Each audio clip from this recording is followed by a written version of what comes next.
got a lot better. You can just see he can get up a lot easier, and he just looks like he really starts to understand the ocean a bit better, so it's really cool.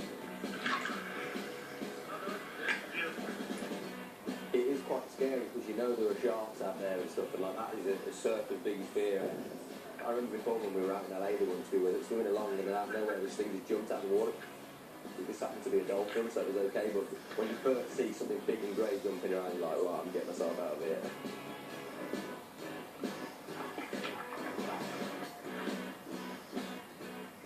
I come from England, Wolverhampton, where, you know, it's not really all that sunny that often, it rains quite a lot and stuff.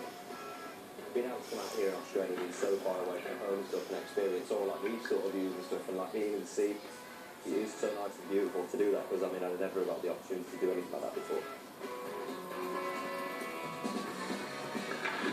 You get followed around a lot by a lot of people all the time, like cats, so it's quite nice to be able to get out in the sea where no one really can follow you.